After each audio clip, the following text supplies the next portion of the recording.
కాసేపట్లో హైదరాబాద్కు ఏఐసీసీ అధ్యక్షుడు మల్లికార్జున ఖర్గే రానున్నారు. సీఎం రేవంత్ రెడ్డి ఆయనకు స్వాగతం పలకనున్నారు. రాత్రి తాజ్ కృష్ణలో మల్లికార్జున ఖర్గే బస చేస్తారు. ఇటీవల మంత్రి పదవి ఆశించి భంగపడ్డ నేతలతో ఖర్గే భేటీ అయ్యే అవకాశం ఉంది. రేపు ఉదయం 10:30కు గాంధీ భవన్లో పీఎస్సీ సమావేశం ఉంటుంది. రేపు సాయంత్రం ఎల్బీ స్టేడియంలో సామాజిక న్యాయ సమరభేరి సభలో పాల్గొనున్నారు ఖర్గే. ఇప్పటికే ఖర్గే సభ ఏర్పాట్లను పరిశీలించారు డిప్యూటీ సీఎం భట్టి, మంత్రులు. గ్రామస్థాయి నేతలతో ఖర్గే నేరుగా సమావేశం కానున్నారు.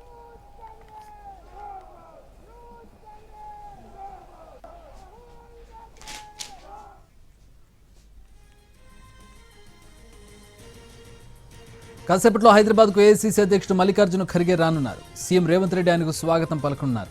రాత్రి తాజ్ కృష్ణలో మల్లికార్జున ఖర్గే బస చేస్తారు.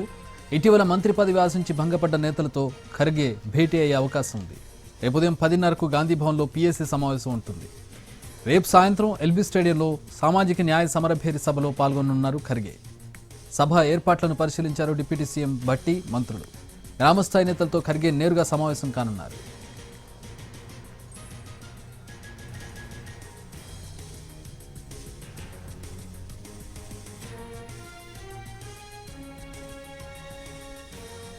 ఖర్గేని రిసీవ్ చేసుకోవడానికి ముఖ్యమంత్రి రేవంత్ రెడ్డితో పాటు పలువురు మంత్రులు కూడా వెళ్లారు. దీనికి సంబంధించి పూర్తి వివరాలు మా ప్రతినిధి చారి అందించడానికి లైవ్లో అందుబాటులో ఉన్నారు. చారి,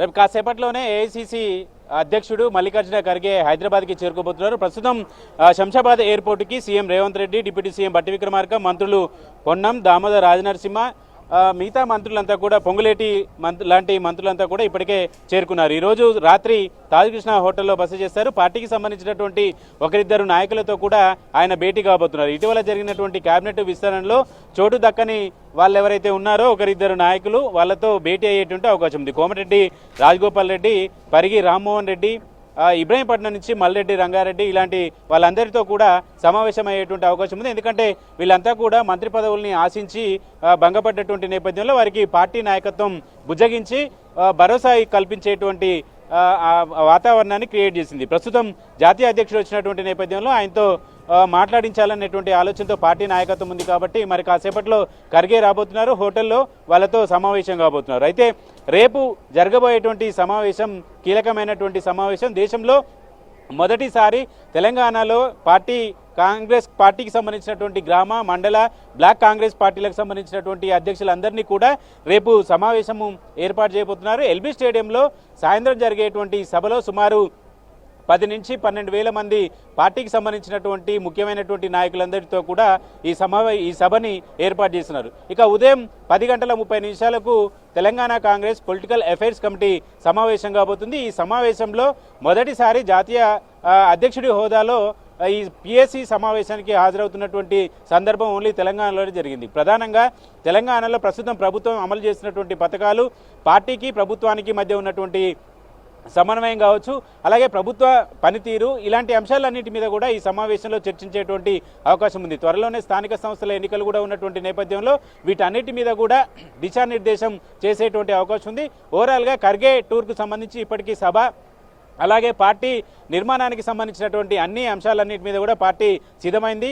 ఎల్బీ స్టేడియంలో సభకు సంబంధించినటువంటి ఏర్పాట్లన్నీ కూడా ఇప్పటికే పార్టీ నాయకత్వం పూర్తి చేసింది. కొద్దిసేపటి క్రితమే CM Revanth Reddy, deputy CM Bhatti Vikramarka ఇక్కడికి చేరుకున్నారు.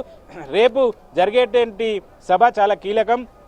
పార్టీ గ్రామ స్థాయి నుంచి జిల్లా స్థాయి వరకు నాయకులంతా కూడా ఈ సభలో పాల్గొన్నటువంటి నేపథ్యంలో దిశానిర్దేశం చేసేటువంటి అవకాశం ఉంది. పార్టీ కార్యకర్తలు చాలా రోజులుగా పదవుల కోసం ఎదురు చూసినటువంటి నేపథ్యంలో అధికారంలోకి వచ్చిన తర్వాత కొద్దిమంది నాయకులకి కార్పొరేషన్ చైర్మన్ పదవులు ఇచ్చారు. త్వరలోనే పార్టీ నిర్మాణానికి సంబంధించినటువంటి అంశంతో పాటు కార్పొరేషన్ చైర్మన్ల పదవుల్ని కూడా భర్తీ చేసేటువంటి అవకాశం ఉంది. కాబట్టి కార్యకర్తలకు ఒక దిశానిర్దేశం ఇచ్చే అవకాశం అయితే